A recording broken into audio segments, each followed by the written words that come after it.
Hi guys, thanks for coming out. Yes, hello.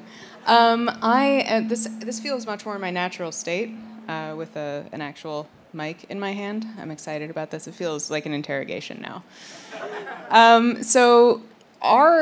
Not that we have a history together, but we did do a Lifetime movie together about 20 years ago now, 22 years ago now.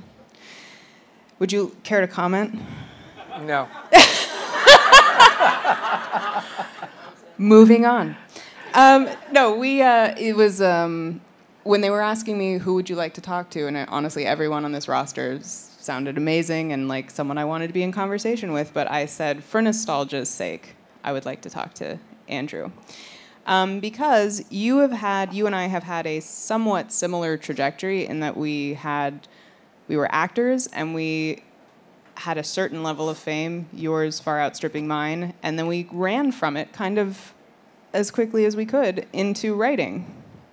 And so I would like to talk about that journey for you, your origin story as an actor, and then how that became translated to writing. Yeah, I don't know if I ran from it so much as it, in a certain way, kind of tumbled me out. But yeah, when I was a young guy, I was, well, when I was 15, I walked on stage. I don't know, were anybody at the thing yesterday with me? So I will, oh, well, I can repeat myself then, good. So when I was 15 years old, I walked on stage in my high school play as the Artful Dodger in Oliver, and it changed my life. And since none of you were there, except for you, I can tell you that I was absolutely brilliant in this play. And I was, because I felt like myself for the first time ever when I did that. My wife is Irish, she has all these great Irish sayings, and one of them is, I felt like myself from the toes up. And when I walked on stage at 15, Tennessee Williams, the great player, has a line talking about love, when he said that as if a room that had always been half in shadow was suddenly in the light. And that's what I felt like when I acted for the first time. I just felt like there, and I knew it was really important to me because I told no one. You know, it was this little flicker of a flame that lit inside me, and anybody could have walked by and kind of gone and canceled it very quickly. And so I told no one that this happened to me. I said, yeah, it was cool. I liked it. And anyway, so I became an actor, and then very quickly I was I went to NYU and studied acting and stuff, and then I very quickly got in the movies. I went to an open call for an audition for a movie.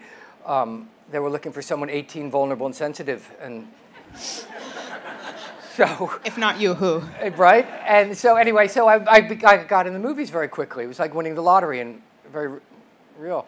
And then it was right in the time in the early mid-'80s when there was a seismic cultural shift in movies where movies with young people just took over. We take this all for granted now, but before that, movies were about sort of for grown-ups, and they were like the 70s were about the auteurs and these kind of edgy films. And in the 80s, studios realized, wow, kids go to movies like 7 times. Grown-ups go once. We should make movies for kids. And so overnight, they dropped all those grown-up movies and started making movie after movie for kids. And I was right there in that moment.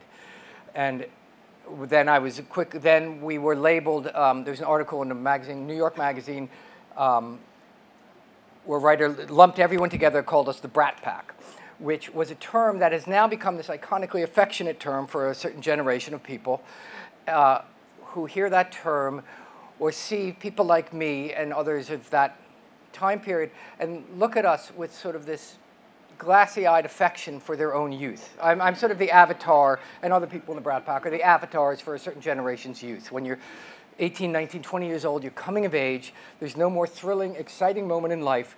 Your life is a blank slate to be written upon, and it's like you're a sponge soaking everything in.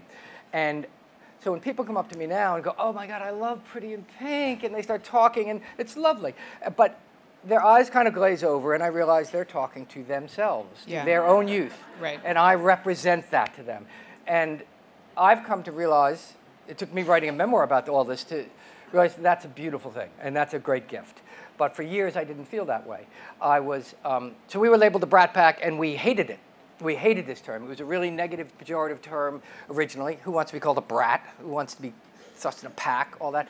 and it was really negative and scathing article. It was that 80s snarky New York journalism, and it altered our careers instantly, overnight. You know, it's funny with all the social media and everything that exists now, there was one magazine article for 1 week in a regional magazine, and within a week, all media was using the term, when talking about us, was using the term Brat Pack. How do you think it altered your career, though? Because it... no one gave you a chance after that, or? Well, we were labeled. Once you're labeled as anything, people stop exploring it. You are that. Right. That's what you are. And it also, none of us wanted to be, the irony of the Brat Pack is that none of us wanted to then be associated with each other because we were lumped together in this negative way, and we did these kind of films. Like, I always thought, well, Martin Scorsese, Steven Spielberg isn't going to call up somebody from the Brat Pack, you know, because we're not taken seriously. The rap on us was that we were like partiers and just wanted to be famous and all this. And I was like, the irony for me is I was very much of a loner at the time, you know, and still am. I was very much a singular entity. I lived in New York, they all lived in LA, and so I suddenly felt I wasn't being seen. All we ever want in life is see me, see who I am, hear me, see me, you know, and that's what we want. We want to be seen for who we are. And I suddenly felt overnight like I was not seen anymore, and I was this. And I just felt like, well, my experience is this, and this is what my public experience is, and now my career. I felt like I'd lost control of the narrative of my career. So there was a window where you were, fame had happened, but before this article came out. So was there a window of like the golden age of this is going well? There were these 2 weeks in June. Yeah, right. I mean, seriously. It was. I mean, I was thrilling. I was always temperamentally, I think, ill-suited for that kind of public life in a certain way. I'm, you know, Rob Lowe, for example, one of the guys in the Brat Pack was just like, me. You love me, right? Whereas I would always look at Rob and I'm in awe of his shamelessness. Yeah. And I say this to him all the time. I just am in awe of you, Rob. You're just utterly shameless. Because I know it's fantastic, you know. And I really am in awe of that because I have so much kind of, I have a real, what's that Dr. Dolittle character, push me, pull you. You know, I'm like, yes, yes, go away. You know, that kind of relationship, that paradoxical relationship. You stayed in there, though. I mean, I will say that from my perspective, when I was coming up, I was working with all of you. None of you went away. No, I worked with Rob, I worked with Eric Stoltz, I worked with Patrick Dempsey, I worked with Ali Sheedy. It was like you were all still there. Yeah.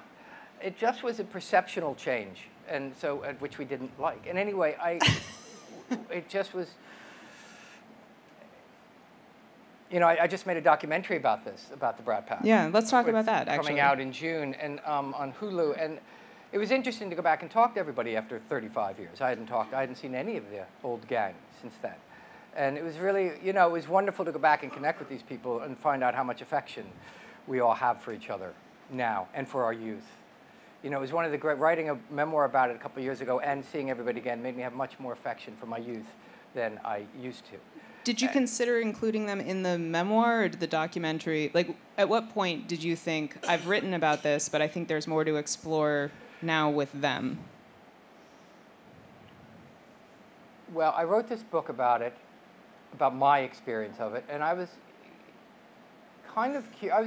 curious, but you know, in all candor, you know, we were talking about this the other day. Someone like me wants to just keep making stuff. I would use the word be creative, but it makes me cringe, that word. It seems, but I just want to make stuff. I locate myself by making stuff.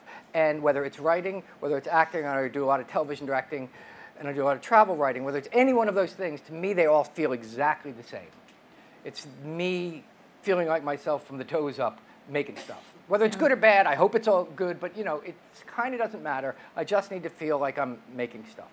And someone called up after the book came out and said, do you want to do it? Why don't you do a documentary about the Brat Pack? And I was like, I had no, but I thought, well, that might be interesting. And it was sort of in a very real way the path of least resistance. Someone was offering me an opportunity to do it, money to do it, and I knew it had an easy outlet because for our generation, it's this thing. So I thought, sure, I'll do that. And the only reason I did it wasn't because of my own burning curiosity, although I did grow to have, or you know, the minute you invest in something, you're all in. So, but I did it because, in many ways, that was the easiest thing to do in a certain way. Someone said, we'll pay for this, we'll finance it, we'll do this. And I said, fine. When do you ever get that? I'm going to do exactly the movie I want to do, and it's probably not the movie you think it is. Because we all hated the fucking Brat Pack. Right. And they were like, really? We all love the Brat Pack. And I go, well, that's what the movie is. That's the tension. And right. So, anyway, so that's why I did that movie. And it was lovely to connect with everyone again. Yeah.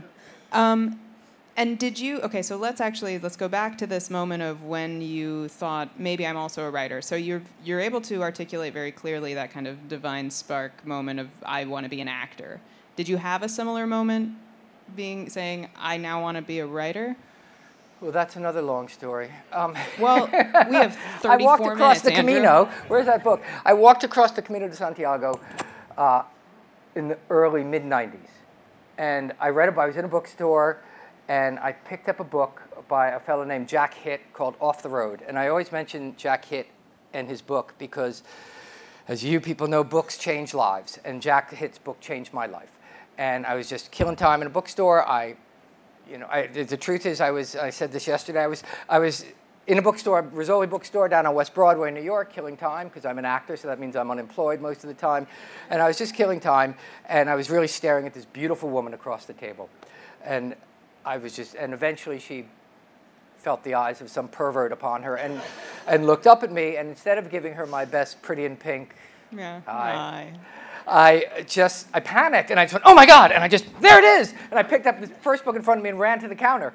And I was so flustered, and I just bought this book, and I went out on the street and went, oh my God, that was embarrassing. What did I just buy? And it was this book called Off the Road, about a guy who quit his job, sublet his apartment, and walked 500 miles across an ancient pilgrimage route across the north of Spain. And the Camino de Santiago it began in the 8th century of when the Catholic Church said that the bones of the Apostle St. James had been found in the farthern westernmost reach of the Iberian Peninsula, and anybody who marched across Spain to that site would get half their time in purgatory knocked off, which that's a good deal, right? Yeah. So, but the cynic would tell you that it was really about real estate because Islam had taken over the Iberian Peninsula and the church wanted it back. And so they said, while you're marching across Spain to get your almighty soul purified, kick out those damn Moors. And so it was the beginning of the Crusades and the Knights Templar and all this kind of wonderful, gory, bloody history. And it worked because they did. But this history interested me, not in the least. So I took this book and I just threw it on a shelf. And a few weeks later, I was getting on a plane to Los Angeles, and I needed something to read, so I picked up the book. And by the time I landed, I was going to Spain. I said something in his story. And this was in, like I said, the early, mid-'90s, where I was a bit feeling tumbled in the backwash of all that early fame. Yeah. And I found it not particularly satisfying what was going on with me. I didn't know how to redirect my career into where I wanted it to be going. It just felt like it kept going in a way that wasn't of my choosing, and I didn't have the wherewithal to alter that. And I certainly felt like I wasn't in control of it. I didn't like that. And as you know, as an actor, you're just sitting around waiting for someone to call, and I certainly didn't like that. So I walked across Spain, and it was awful. I hated it. It was miserable. Every day was worse than the day before. I would have gone home, except I bragged to everyone I was going to walk across Spain for a month. Which is an allegory for Hollywood, frankly. It was terrible, it was horrible, but I had to be there because I told everyone I was going to do it. Yeah. And so ego and vanity drove me on. And anyway, in the middle of Spain, there's this thing called the High Meseta, which is these wheat fields, days and days of just wheat fields. And you see to the horizon, you walk to the horizon, and it's more wheat for the horizon again. And this goes on for days. And Don Quixote was in the southern Meseta. There's no wonder he was tilting at windmills, right? So on the third day in the wheat fields, I found myself on my knees and sobbing. And I didn't know why. And I was screaming up at God, you motherfucker, all the things that my Catholic upbringing has told me I'll go to hell for saying. Sure. So I had this temper tantrum, really. And when it subsided, my limousine did not come pick me up. And I trudged on. There's no New York Mag journalist behind you waiting to write about it. And so the next day I set out again walking, and I felt like I'd forgot something. I just I left, and I'm like, I just felt like I'd forgotten something, and I couldn't place it. I had everything. And a few hours into my walk, I sat down. This will answer your question eventually. I sat down by the side of this barn to have my little mid-morning snack of my cheese and my stale bread, and, you know, and I suddenly realized I felt very awake. I could see really sharp the colors in the barn and the tractor. Everything was bright and crisp, and I could hear birds kind of call and respond, and I was really aware of being awake. I don't know how else to say it. And then I felt this sort of realization come rising up inside me. And I realized what I didn't have, what I'd forgotten that morning, what I didn't have with me, what I'd always had with me, was fear. It's not going to turn into an Oprah thing now, don't worry. But I suddenly realized I was without fear for the first time. I had no idea fear was a factor in my life until that moment of its first absence. Yeah. And in that instant, I felt like myself from the toes up. Just like I did, you could draw a string from that back to the Artful Dodger. And like, I went, oh, there I am. Yeah. And I felt like myself. And I hadn't felt like that in years after all this Hollywood kind of stuff and stuff that happened to me that I felt ill-equipped to handle. And so I kept traveling, and I traveled, and I traveled, and I traveled alone. And I traveled far away, and I got out of touch. And I did that for a number of years. And eventually, anyway, I started to write about it. I write about travel. I met an editor at an event, and I said, you should let me write for your magazine. And he said, you're an actor, dude. And I said, yeah, but I can tell a story. That's what I do for a living. And I said, and if you don't like it, you don't have to pay me. He said, that I can live with. Right.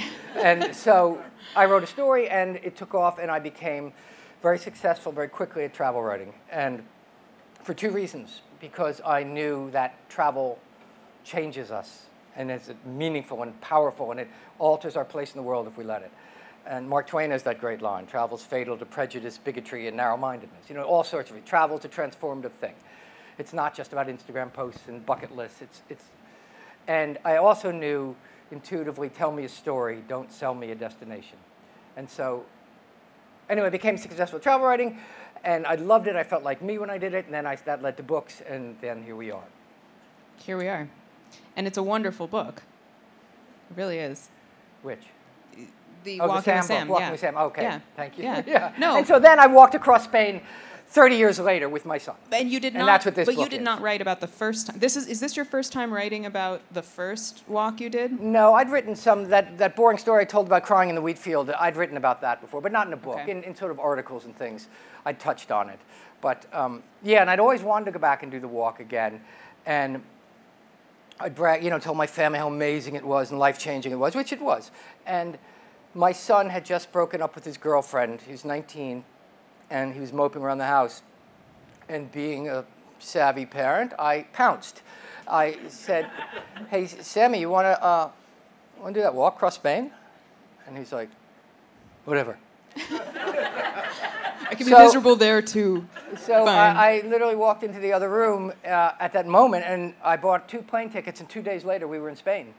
Because I knew that if he'd had time to recover, he'd no, Dad, I don't want to walk, you know. Yeah.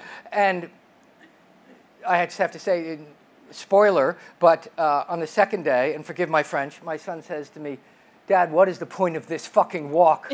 And on the last day, he turned to me and said, Dad, that's the only 10 out of 10 thing I've ever done in my life. So, you know, it was an extraordinarily profound experience to have, you know, and, you know, I wrote the book in many ways because I left home at 17, and that was the end of my relationship with my dad. And I didn't want that to happen with all my heart with my kids. And so as I saw my son beginning to sort of vanish the way I did, I wanted to transition that relationship to an adult one. I had no template for how to do that, so I wanted to. And I remember the Camino had transformed my life. This circumstance suddenly presented itself, and so then that we're there. And that's sort of, you know, it began that process in a very real way for us both.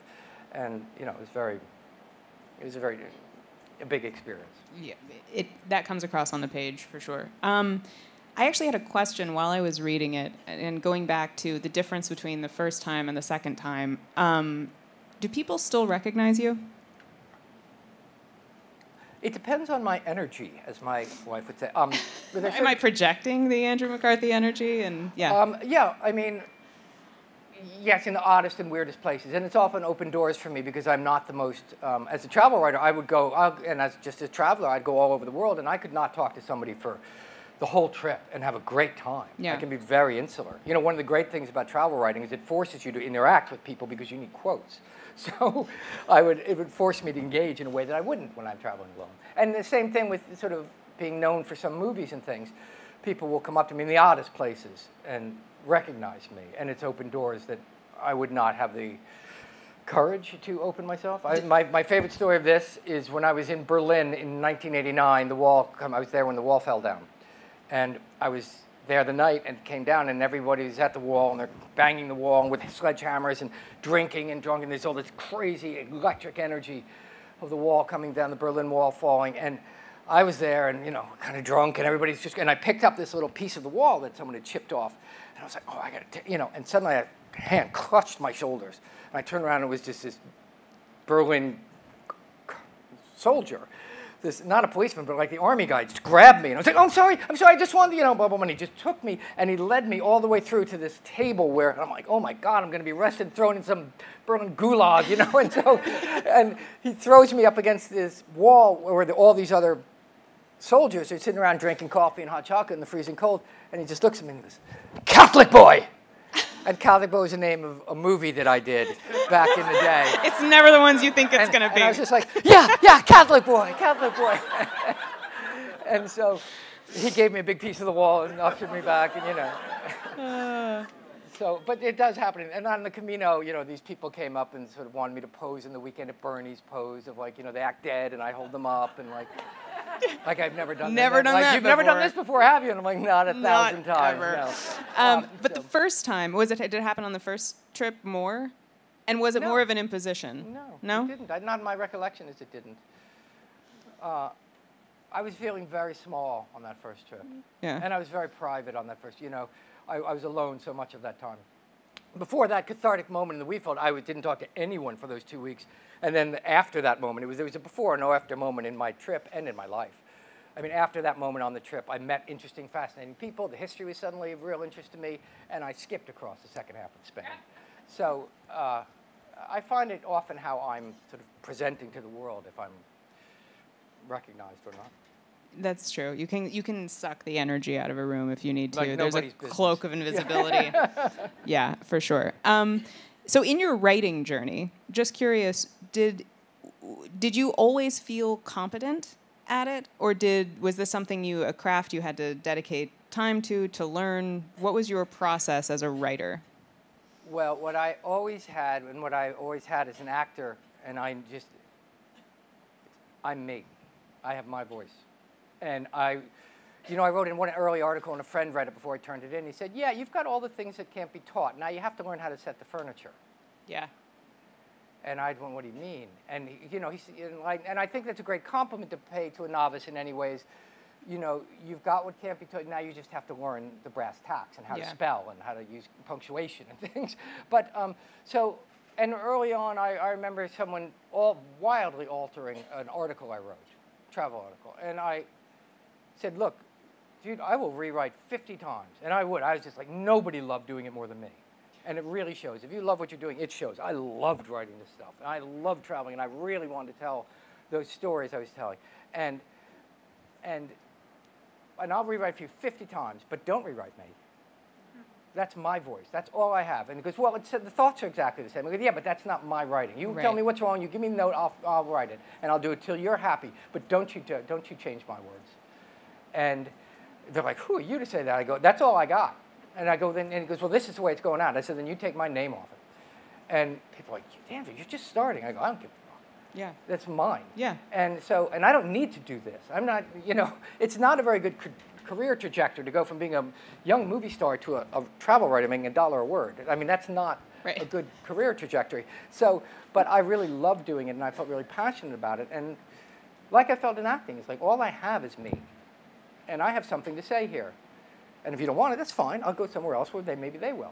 But I believed in what I, Right. Nothing prepares you for rejection more than on camera. Like nothing could possibly be harder than that. So everything else. And it's not even rejection. It was just sort of like, and there was I was smart enough when I started travel writing to, you do pitches. So you don't meet people anymore. You just send them an email, and I was just some anonymous guy, and I did my research. I'd know what magazines wanted what kind of voice they used, what kind of stories they did. And I would craft good pitches with good stories and good titles, and very short pitches, because no one has attention span. And I would send them off, and they would hire that person, that Andrew McCarthy. And it was a number of years before I was outed as the Brat Pack Andrew McCarthy. And by then, so they was quickly dismissed, and then they went, oh, well, he already written for the New York Times, The Atlantic, National Geographic. Oh, maybe we should, maybe he's not so, so, and that was a very active, conscious choice on my part to not be the Brat Pack guy, because I would be instantly dismissed in that. I'm some interloper. Yeah. Now I'm all, done it long enough, I don't care. People can, I go to certain events and people can say, oh, you're an actor and you wrote a book, isn't it sweet? And I mean, I don't care anymore. Right. I'm lucky enough, and also being in that actor and in the Brat Pack and all that has given me a certain platform that gets me on the Today Show that allows me to sell a book, which allows me to get another book. So I mean, it's all a great blessing. Yes. But I don't, and I've come to realize it's none of my business what anyone thinks. Thinks of you. Yeah. Oh, that's the moment. That's when when you have lost all interest in what. Well, and then you get caught up anyway. You say that to yourself, and it's a good thing to say, and then you find that somebody says something like, ow, that hurt. Anyhow. Yeah. So I'm wondering if let's run through the books that you have written, because now you're doing less of the travel writing and more of the books. So where have you been? Where are you going? You mean books? What yeah. Books? Well, the first book I wrote was a book it was called The Longest Way Home, and it was about about getting married again for the second time, and trying to travel has been the university of my life. I've learned about who I am and my place in the world and how I feel about things by going out of my comfort zone, right? So, as we were talking about. So I was getting married, and I'm, like I said, kind of very much a solitary person in many ways. And so how do we reconcile that inherent solitude and singularity with intimacy that we crave and desire? And how do we reconcile these two things? And so I sort of traveled the world in search of that answer for that book. It's a travel book, but it's really a book about, I call them personal travel books. This would be, the Walking with Sam is like a second personal travel book. My publisher calls them memoirs because that's better, nobody buys a travel book. And they are memoirs in a sense, but this book's about walking across the Camino. It's a travel book, but it's really a father-son book and about my relationship with parenting my son. So I wrote that first book, and then I wrote a young adult novel, which was interesting in the sense that I'd written a novel before I even wrote the first book, and I'd been working on it for years and years, and I was the only one that seemed to think it was any good, I think. and I didn't even really think, and it didn't work, basically, and I knew that. And one day and I'd written... Was it adult? An adult book, yeah. It was about a marriage. Yeah. It was about an infidelity in a marriage. And I wrote it, and I worked on it for years. And one day I was sitting on a plane, and I thought, my favorite character is the 15-year-old daughter, when she finds out that and she's a tiny part in the book, but when she finds out her father had this affair and has this child out of wedlock. And it's a 10-page section in the book. I said, I always loved that girl. And so in that instant, the whole thing turned on its side, and I wrote the same story from that girl's point of view. And I threw out thousands of pages of, that I'd written before that. But I knew the world that she existed in so well because I'd written so much from the parents' point of view, the mother and the father and outsiders. Excuse me. So it was a great lesson in process to me, and that nothing is wasted. And so that book came out of that, and then it instantly, the minute I started writing from her point of view, and the voice is a first-person, 15-year-old girl. And that turned out to be my muse. I am a 15-year-old girl inside, and... Do you like the Brat Pack? She didn't. She was too cool, wasn't she? Yeah. So that book taught me a lot about process, and that nothing is wasted. And then I wrote a book about being in the Brat Pack, a memoir. Someone suggested asked if I'd be interested, and I said no. And they gave me Steve Martin's book, Born Standing Up, which I thought was fantastic book. Yeah. And I said, oh, that I could do. That makes sense. And so I was working on a television show up in Canada, and I was alone away from my family. So every night I'd come home from work, and I just started writing, and I just wrote that book because I wanted to write, like with the documentary, I wanted to write the book that I wanted to write.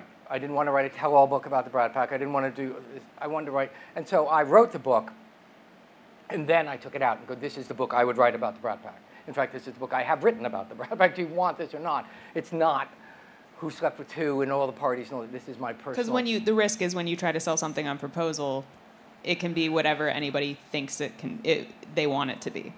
Well, yeah. I mean, that was one of the nicest compliments I got on the first book that I sold on a proposal, that when I turned it in, they said, this is exactly the book you sold me. And I was like, phew. But so with the Brat Pack, I didn't want to have that, because you can hear whatever you want to hear. Yeah. And so anyway, I wrote that book. And then the fourth book I wrote is this Walking with Sam book. Yeah. And do you have plans for something else? Yeah, I'm writing a book now, which we mentioned, nicely queued up. You're welcome. We were chatting the other night. I'm writing a book about male friendship. And it's sort of, again, a personal travel book. It's about, I have these 3 dear friends who were very formative in my life. They're sort of the cornerstones of my life when I was a young man, and I haven't seen them in decades. One lives in Baltimore, I live in New York. One lives in Baltimore, one's in Dallas, and one's in San Francisco. So I'm doing a cross-country journey to reconnect with my my friends, and that came about because my son, the son who Sam, who's in this book is with, we were sitting in the kitchen of our apartment in New York, and we were chatting about one of his buddies, and we were laughing and talking about what a fool his friend is, and he said to me, "Dad, you don't really have any friends, do you?" And he didn't, typical 20-year-old kid, and like cuts right to the,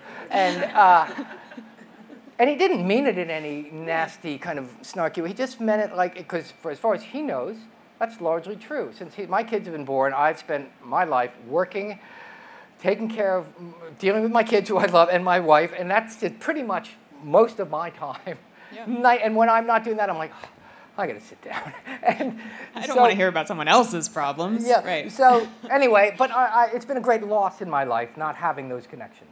I've felt that, and my wife is always on to me about how community and all this stuff. And there's all these articles now about how men, a friendship recession, and all these, tons of medical research about how loneliness in men is skyrocketing, suicide rates in men are skyrocketing, particularly older men, how loneliness and isolation lead to heart disease. There's tons of research and stuff about it in the zeitgeist right now. So when he said that to me, I said, yeah, I have friends, but I just don't see them, but I know they're there, and that's enough.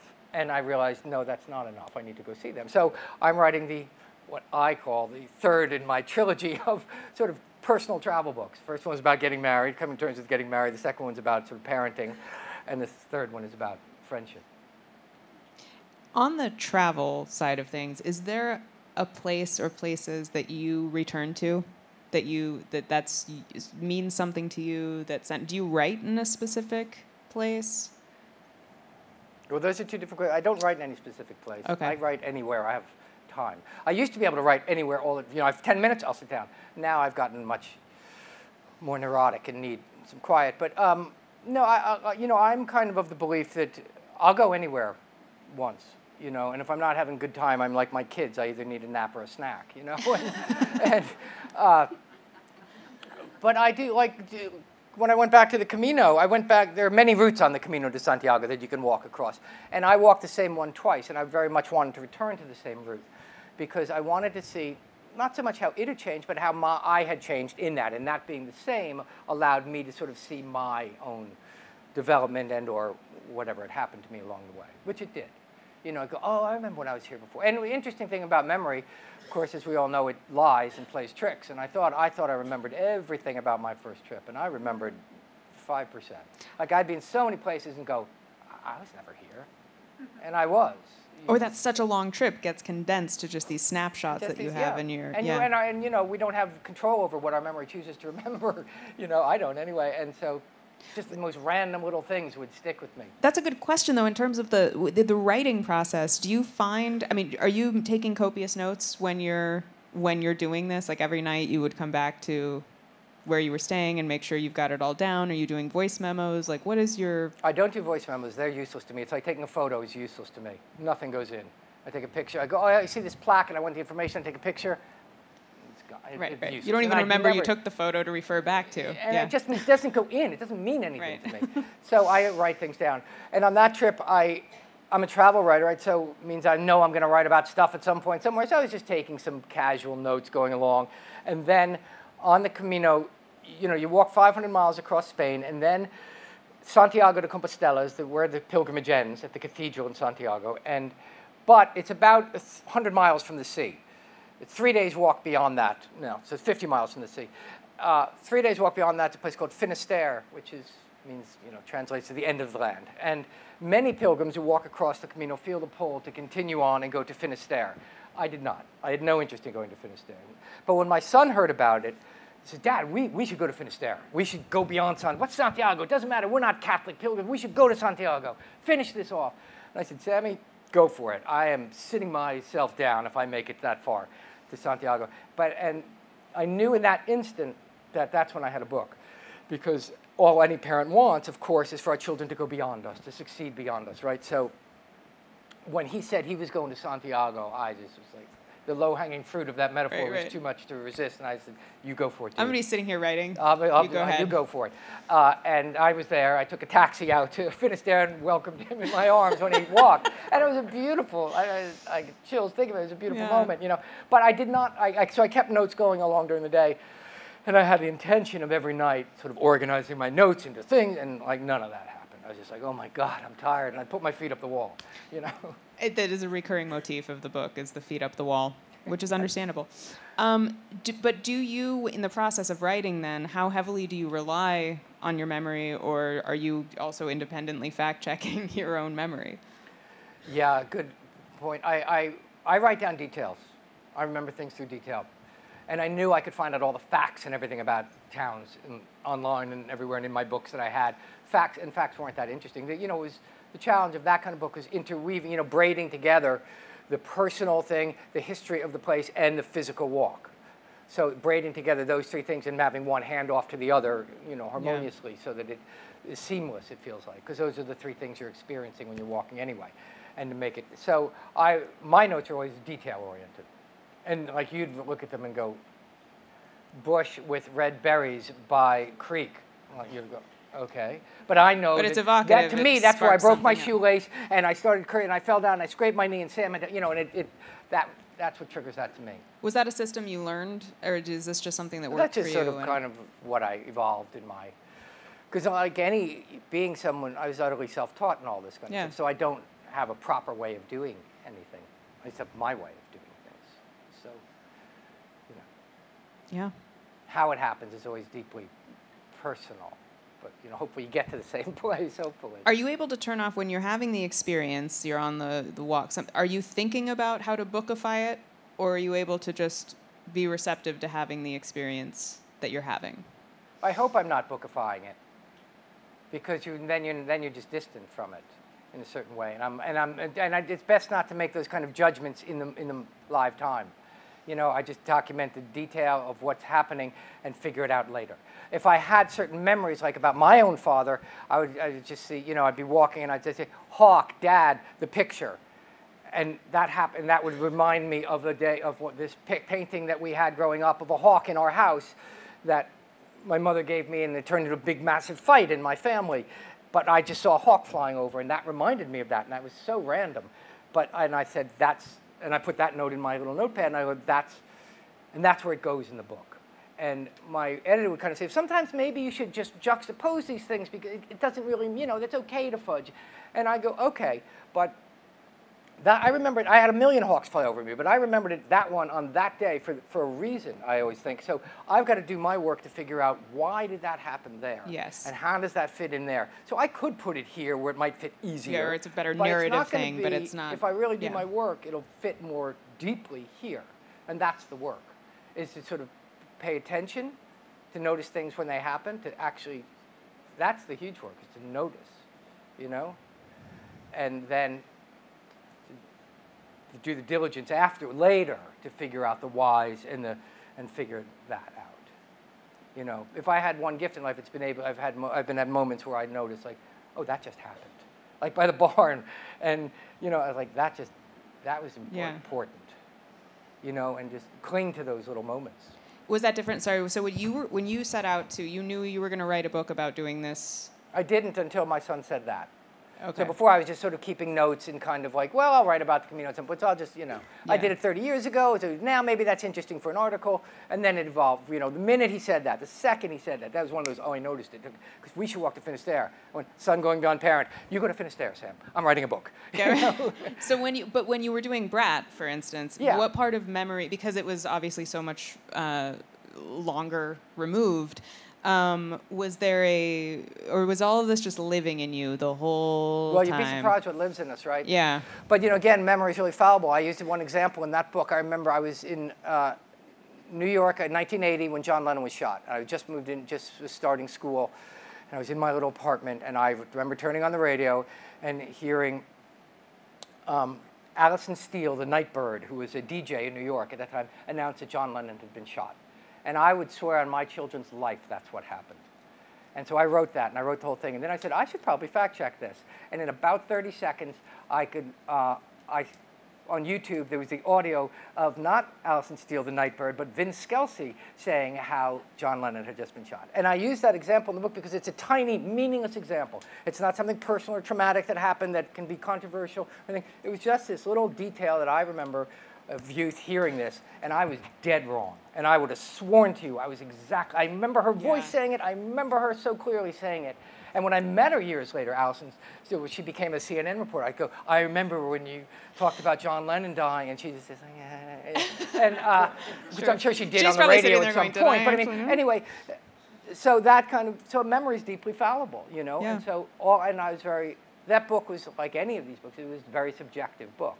And I said, like, this is just my recollection of what happened and my experience of what happened. So it wasn't even the recollection I cared about. It was much more the uncovering the experience and the emotion of what happened. That's what always is what's of interest to me. I'm a visceral person in that way. So that's what's of interest. And because I think then you just want the reader to start nodding their heads, right? And the way you do that, because once they're nodding their heads, you're connected. And they're like, yeah, I feel like that. I felt like that. My circumstances are utterly different, but I feel exactly. But that is the seed. That is the actor seed, though, too. That's that storytelling seed of I'm here to be a mirror. Also felt not very intellectually intellectual. I was terrible at school. I felt I was not smart in that way. So I didn't trust any kind of intellect. I trusted my feelings. I felt like I had access to feelings in a way that I was unashamed of. Which may or may not be, I was not a macho dude. So that's what I have to offer. And I'm still if I talk to an academic and something, I feel very self-conscious and immediately despise them and judge them negatively because I feel insecure around them. Right. Whereas, do you want to talk emotions? I'll go toe-to-toe. You know what I mean? But I still feel that way toward academia. My wife's a very sort of academic, and she totally intimidates me, and I'm afraid of her. Maybe that's the next book. But, so I'd read that. It's just feelings. I'm just trying to create a point of identification, and I do that through feelings. Yeah. Going, I felt this when that happened, so that you'll then go, me too. Huh, who would have thought that? We have that in common when you've seen your life is so different than my life, and yet that's the meeting point. Because we're all the same. We all have that. We all have feelings. Yes, well, and I think that's what actors offer, and you're also a director, and it's I think that makes sense. Okay, one final question before we wrap this up, and I literally just want to know what are you reading right now? I'm reading at the moment. Well, I'm having a real hard time reading, so I'm listening to audiobooks. Oh, we should have started. We should have made this transition a while ago. So I've been listening to audiobooks, and I just finished Demon Copperhead, Barbara Kingsolver's book, which was beautifully read and a beautiful book I loved. Fantastic. And I'm listening now to Going Clear, the book on Scientology that Lawrence Wright wrote, which is, a lot. So that's what I'm listening to right now. And you recorded your own book. I've recorded my books. I'm terrible. I'm not like you. You are incredible. And I'm terrible at reading my books. Terrible, and I don't enjoy it. Do you think you'd be terrible at reading other people's books? I've read some other books, and I'm very bad at it. I read Bret Easton Ellis's books, and he's like, you're really not good at this. That wound. Yeah. Well, good. Anyway. Okay, thank you. Thank you. Thanks for coming out, guys.